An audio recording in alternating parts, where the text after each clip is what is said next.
तो विद्यार्थियों, आज हम चर्चा करेंगे विदेश पर। और आज वर्तमान में युद्ध की स्थिति बनी हुई है और 2-4 दिनों से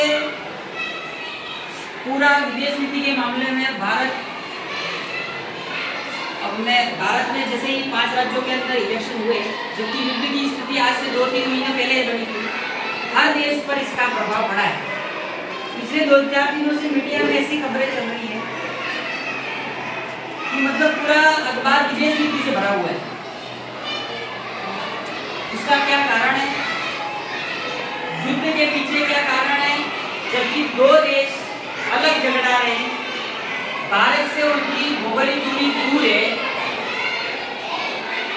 और फिर भी भारत पर इसका क्या प्रभाव पड़ सकता है। और कोई भी 2 कंट्रियां अगर आपस में झगड़ती है और युद्ध की स्थितियां बनती है, तो इसका भारत में या फिर अन्य कंट्री में क्या प्रभाव है ना? इसी पॉइंट पे हम चर्चा करेंगे, वर्तमान युद्ध की स्थिति और भारत पर इसका प्रभाव।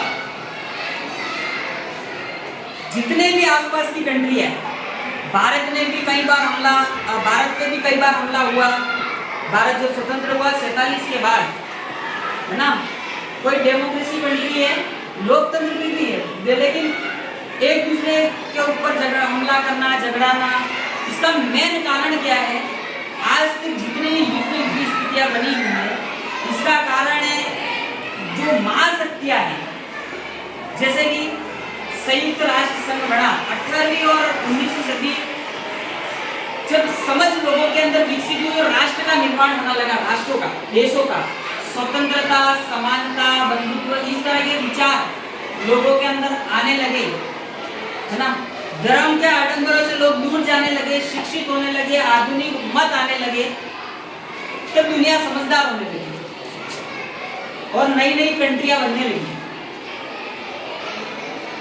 लेकिन कुछ देश ऐसे बन गए कि दुनिया पर उन्होंने प्रभुत्व स्थापित कर लिया और प्रथम विश्व युद्ध और द्वितीय विश्व युद्ध की स्थितियां बनी। बहुत लंबे समय से 1914, 1918, 1931, 1936 तक का समय, इसने दुनिया का पर क्या प्रभाव डाला। आज हर देश विकास चाहता है। और कैसा विकास? आर्थिक। कुछ भी हो जाए, मेरी अर्थव्यवस्था नहीं गिरनी चाहिए, किसी भी हालत में मेरी अर्थव्यवस्था नहीं गिरनी चाहिए। और इसमें अमेरिका, रूस, ब्रिटेन, फ्रांस, ये जो महाशक्ति है ना, ये अपने आप में दुनिया पर प्रभुत्व स्थापित करके खड़ी है। और इन महाशक्तियों के अंदर भी क्या है? आपस में मतभेद है। क्या है? मतभेद। मतलब एक प्रकार से ये एक दूसरे से आगे बढ़ना नहीं देना नहीं चाहते। जैसे कि रूस और अमेरिका दोनों के बिल्कुल, अब इन्होंने गुट स्थापित कर लिए, मतलब एक के साथ दूसरे को जोड़ लिया है। मान लो ये एक गुट है, अमेरिका ए, मान लो ये आर है। अब इन्होंने सोचा है कि किसी भी देश को अपने साथ लेकर, अपने पक्ष में लेकर कैसे युद्ध और अपनी शक्ति को आगे बढ़ा दिया जाए। तो प्रत्येक देश, दुनिया में आज 200 से ज्यादा देश है, छोटे बड़े। अब देखो, ये छोटे बड़े देश किसी न किसी पक्ष में जाते हैं। उसका कारण है उनकी जरूरत है। क्या? उनकी जरूरत है। और ये युद्ध की स्थिति, भारत भी इस स्थिति में है, लेकिन हमारा एक पक्ष है गुट निरपेक्ष पक्ष, यानी कि हम किसी गुट में शामिल,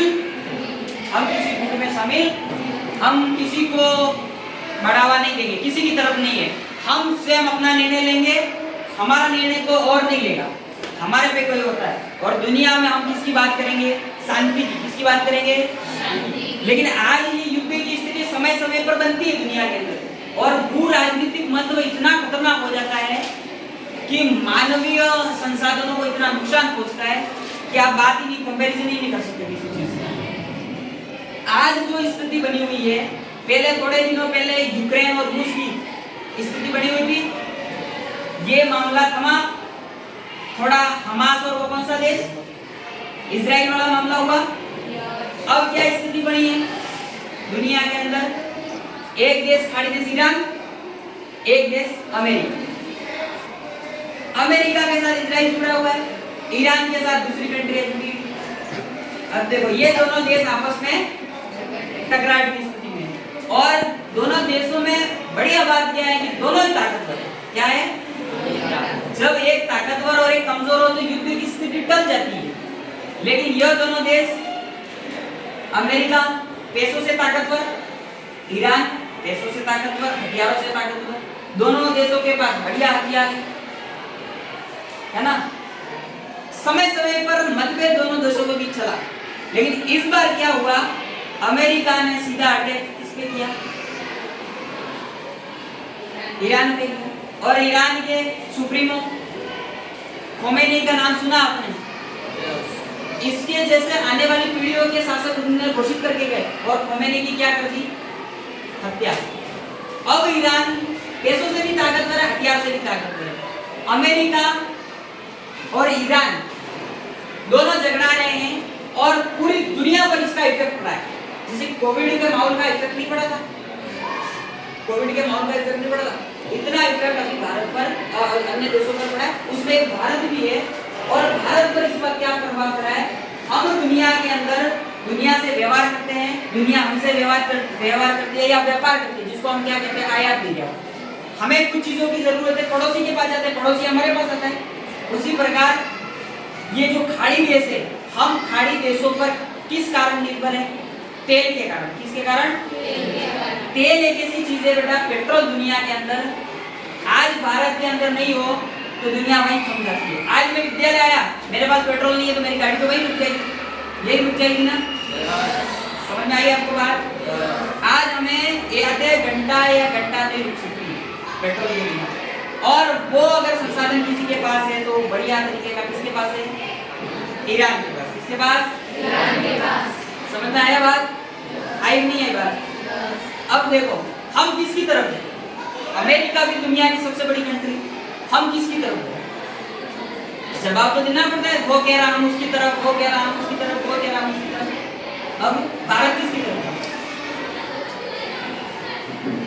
भारत कभी किसी देश की युद्ध की स्थिति में किसी पक्ष में नहीं जाता। भारत ये जवाब जरूर देता है कि हम आतंकवाद के खिलाफ है। किसके खिलाफ है? आतंकवाद। हम भारत कहता है हम मानव संसाधन को नुकसान नहीं पहुंचाना चाहते। आप लोगों ने खाड़ी देशों का मैप आपको पता है? खाड़ी देश ये विश्व का मैप है। यहाँ पे भारत है, यहाँ पे अफगानिस्तान, उज्बेकिस्तान, तुर्कमेनिस्तान, ये पश्चिमी एशिया, दक्षिण पश्चिमी एशिया, यहाँ टर्की, ये बड़ा इलाका ईरान, इजराइल, ये वगैरह चीज। यहाँ पे एक दर्रा पड़ता है हॉर्मुज दर्रा, और ये एक मार्ग है, जल मार्ग है। कैसा है? दुनिया के अंदर हवाई मार्ग से कोई पेट्रोल ला सकता है क्या? वो तो भारी मात्रा में टन के रूप में आता है, तो लाना पड़ता है जहाज के माध्यम से, जहाज के माध्यम। और इस हॉर्मुज दर्रे पर किसका नियंत्रण ज्यादा है? तो वो ईरान का। किसका है? ईरान का। ईरान किसी भी देश, अब उसने क्या कर दिया? तेल की रोक कर दी। क्या कर दी? अब भारत के अंदर तेल की रोक होगी तो क्या होगा?